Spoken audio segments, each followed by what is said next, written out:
السلام علیکم ناظرین، میں ہوں جواد ارشد اور آپ دیکھ رہے ہیں دائم ٹی وی۔ ناظرین، کوئی بھی ملٹی نیشنل کمپنی جس کا ریونیو سالانہ کروڑوں اربوں روپے میں ہو، اس کے شیئر ہولڈرز، مالکان، ملازمین پیسے سے نہا رہے ہوں، لیکن کسی ایک چھوٹی سی غلطی سے یہ کمپنی دیکھتے ہی دیکھتے زمین بوس ہو جائے اور اس کا نام و نشان تک مٹ جائے، کیا ایسا ہو سکتا ہے؟ تو اس کا جواب ہے بالکل ایسا ہو سکتا ہے۔ خاص کر ٹیکنالوجی کے شعبے میں تو ایسی بہت سی مثالیں ہیں جب ایک کمپنی منافع کما رہی ہوتی ہے لیکن کوئی اور کمپنی اس کا متبادل لے کر آتی ہے اور وہ متبادل پچھلی کمپنی سے قدرے بہتر ہوتا ہے۔ اب پرانی کمپنی کے پاس دو راستے ہوتے ہیں، یا تو وہ اس کے مقابلے میں بہتر چیزیں بنائے یا پھر ہمیشہ کے لیے گھر جائے۔ تو جناب، اس کے لیے نوکیا سے بہتر مثال کسی کمپنی کی نہیں ہو سکتی۔ نوکیا جو پوری دنیا میں اپنے موبائلز کی وجہ سے مشہور تھی، لیکن اس نے کیا چھوٹی سی غلطی کی جس کی وجہ سے پوری دنیا سے ہی اس کا صفایا ہو گیا۔ تو جناب، چلتے ہیں ویڈیو کی طرف۔ ناظرین، میں ہوں جواد ارشد۔ اگر آپ نے ہمارا چینل دائم ٹی وی سبسکرائب نہیں کیا تو اسے سبسکرائب کر دیں اور بیل آئیکن بھی دبا دیں تاکہ ایسی انفارمیٹو ویڈیوز آپ کو ملتی رہیں۔ نوکیا فن لینڈ میں ایک چھوٹے سے قصبے کا نام ہے۔ نوکیا کی کل آبادی تقریباً 35,000 افراد پر مشتمل ہے، جبکہ اس کا رقبہ صرف 350 مربع کلومیٹر ہے۔ یہ قصبہ دریا کے کنارے واقع ہے اور سال کے زیادہ تر حصے میں اس جگہ ٹھنڈ رہتی ہے۔ نوکیا ایک صنعتی شہر ہے جہاں ربڑ، ٹائر، ٹیکسٹائل کی صنعتیں ہیں، لیکن اس شہر کی اہم بات نوکیا پیپر مل ہے جو 1865 میں قائم کی گئی۔ اس پیپر مل نے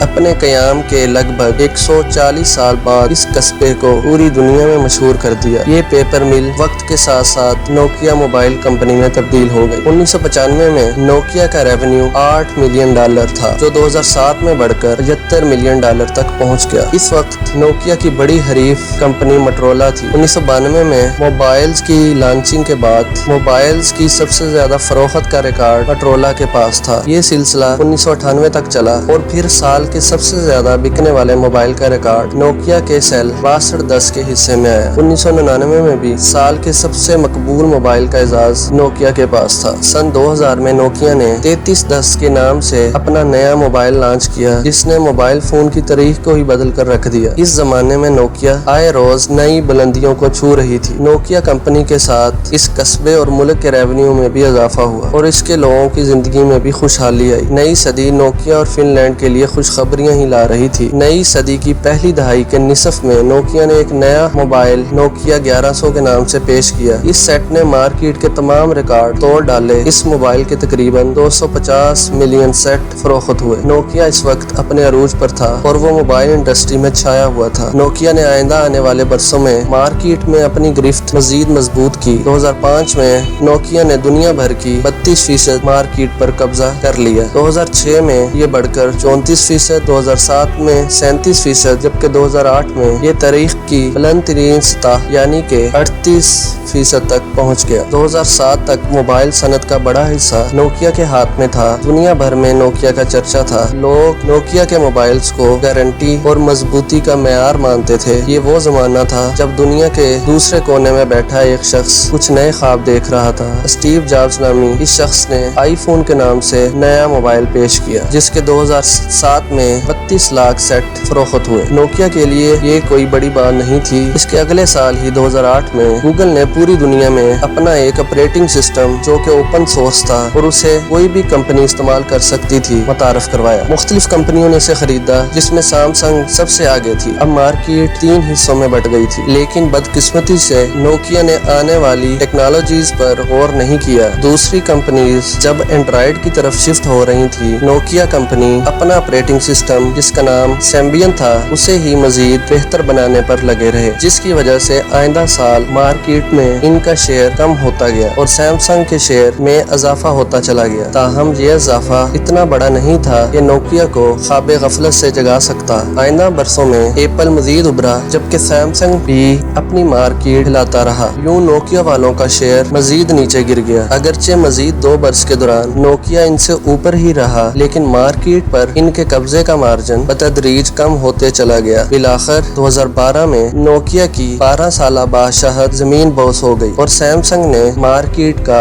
22% شیئر سنبھال لیا۔ یہی وہ موقع تھا جب نوکیا کمپنی کے کان پر ذرا جوں رینگی اور انہوں نے لومیا کے نام سے ایک اسمارٹ فون ڈیوائس پیش کی جو خاطر خواہ کامیابی حاصل نہ کر سکی۔ 2013 میں ان کا شیئر مزید کم ہو گیا اور 2014 میں انہیں اپنی ساکھ بچانے کے لیے مائکروسافٹ جو کہ کمپیوٹر کے آپریٹنگ سسٹم بناتی تھی ان کے ساتھ الحاق کرنا پڑا۔ بالآخر 2016 کا وہ تاریخی دن آ گیا جب نوکیا کو مائکروسافٹ میں مرج کر دیا گیا۔ اس موقع پر آنسو بہاتے ہوئے نوکیا کے سی ای او کا کہنا تھا کہ ہم نے کچھ غلط تو نہیں کیا لیکن ہم ہار گئے۔ دنیا بہت جلد بدل رہی ہے اور شاید ہمارے حریف زیادہ طاقتور ہیں۔ مائکروسافٹ کے ساتھ الحاق بھی نوکیا کو نہ بچا سکا کیونکہ مائکروسافٹ کو بھی سمجھ میں آ گیا تھا کہ یہ دور اوپن سورس سافٹ ویئر کا دور ہے۔ دوسرا، لوگ کمپیوٹر کے استعمال کو کم کر رہے ہیں اور پورٹیبل موبائلز کو ترجیح دے رہے ہیں، اس لیے ان کی دال بھی زیادہ دیر نہیں گلنے والی۔ انہوں نے جلدی میں اپنا کمپیوٹر آپریٹنگ سسٹم ونڈوز 8 میں تھوڑی بہت اپ گریڈیشن کر کے نوکیا موبائلز میں لانچ کرنے کی کوشش کی، لیکن جیسا کہ ہم نے سن رکھا ہے جلدی کام شیطان کا۔ جس افراتفری میں مائکروسافٹ نے اپنا mobile Windows operating system launch کیا تھا وہ معیار پر پورا نہیں اتر رہا تھا۔ اس آپریٹنگ سسٹم کے اندر بہت ہی زیادہ بگ تھے اور وہ یوزر فرینڈلی بھی نہیں تھا، جس کا خمیازہ مائکروسافٹ اور نوکیا دونوں کو اٹھانا پڑا۔ لوگوں نے مائکروسافٹ کی لومیا سیریز کو ریجیکٹ کر دیا اور وہ دیکھتے ہی دیکھتے زمین بوس ہو گئی۔ نوکیا کی 13 سالہ کہانی میں ایک بہت بڑا سبق ہے۔ کمپنی نے 1998 میں اپنی ایڈوانس ٹیکنالوجی کی وجہ سے اپنے حریفوں پر برتری حاصل کی، لیکن 2007 اور 2008 میں آنے والی تبدیلیوں کو قبول کرنے سے انکار کر دیا۔ جب پوری دنیا اینڈرائیڈ کی اہمیت کو سمجھ چکی تھی تو انہوں نے اپنے موبائلز میں پہلے سیمبین اور پھر ونڈوز آپریٹنگ سسٹم کو ہی ترجیح دی۔ یہی وہ غلطی تھی جو ان کے سی ای او مسٹر اسٹیفن کو نظر نہ آئی، جس کا خمیازہ انہیں بھگتنا پڑا۔ یہ کہانی تو محض ایک دہائی کی کہانی ہے، جبکہ ہمارے معاشرے نے بھی صدیوں سے